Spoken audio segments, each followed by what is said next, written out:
Good day everyone, I am Jana Maikapi Aguilar and today I am going to discuss to you the 1935 Constitution.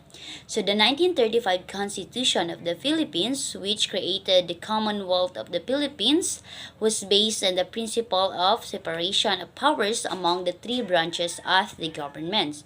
So the three branches of the government are the executive power, the legislative power, and the judicial power. So first, I am going to define what is legislative power. So the legislative branch is the power to make laws. The cornerstone of their work should always be to serve the people. Hence, they must ensure that their laws do so. It has the right to appoint specific figures into office. This branch is responsible for holding the executive accountable. Citizens elect the legislators through elections. In general, we can find a single or multi-house system. For example, a House of Representative or Assembly and a Senate. Together, the two houses form a parliament. Second, we have the executive power. So, the primary goal of the executive is to enforce the law, and hence they administrate the state through a series of offices and organization. However, they also have the mandate to issue some orders. The central figures of the executive are the head state and the head of the government. Based on the system, this can be one person or two. Further, the government makes up minister that control given areas like the armed forces, healthcare, finance, and so on. Lastly, the executive branch is held accountable by the legislative power. They gain confidence through the parliament. And lastly, we have the judicial power. So the judicial power is a system of independent courts. The primary function is to interpret the law, and secondly, to apply the law in court. There are two options: a dispute between two citizens or between the state and the citizens. Hence, it decides on guilt and punishment. Another crucial function of judicial power is to control the executive and legislative power. It can declare law or orders unconstitutional.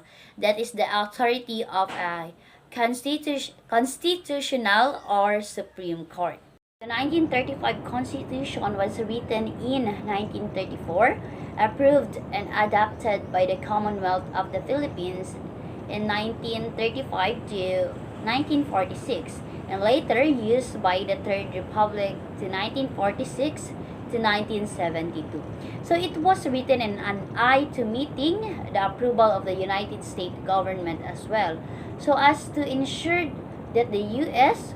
would live up to its promise to grant the Philippines independence and not have a premise to hold on to its position on the grounds that it was too politically immature and hence unready for full, real independence. For 1934, approval of Tidings Meadow law, known as the Philippine Independence Act by President Franklin D. Roosevelt. March 25, 1935, approval by President Franklin D. Roosevelt. July 4, 1946, Tidings Meadow law is provided for the establishment of a 10-year interim government by Filipinos, preparatory to the granting of the Philippine independence.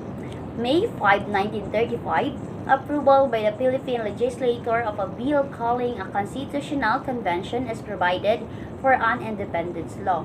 February 8, 1935, agreed on the final draft of the Constitution after having deliberated for several months, approval by the convention by a vote of 177 to 1 of the institution.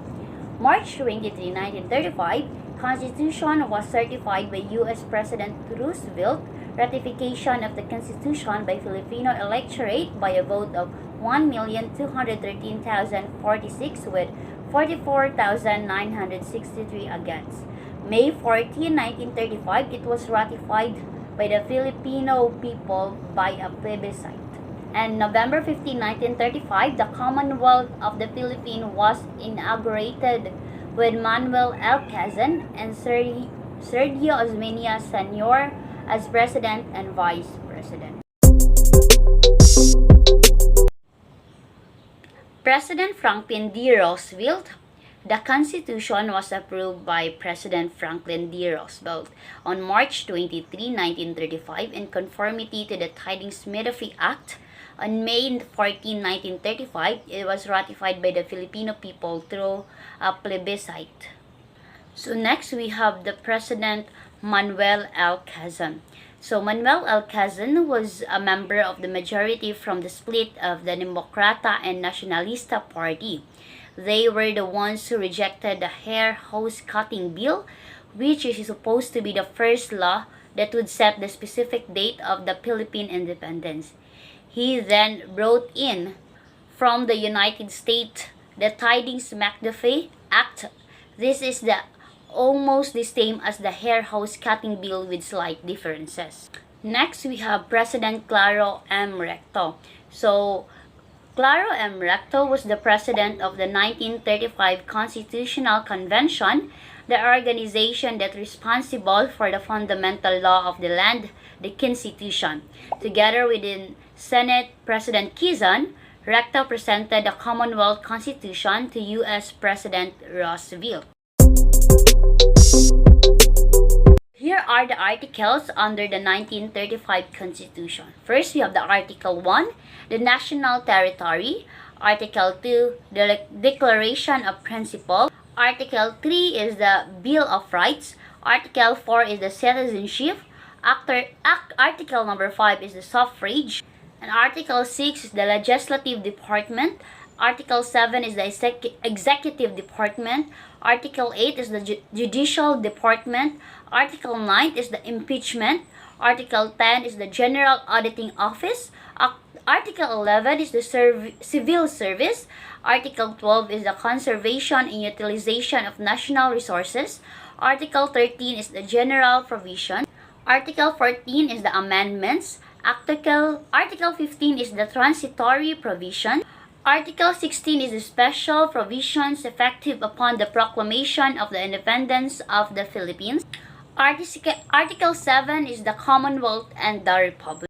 Next, we have Cheryl May Cantiveros, and she will discuss further about the articles under the 1935 Constitution.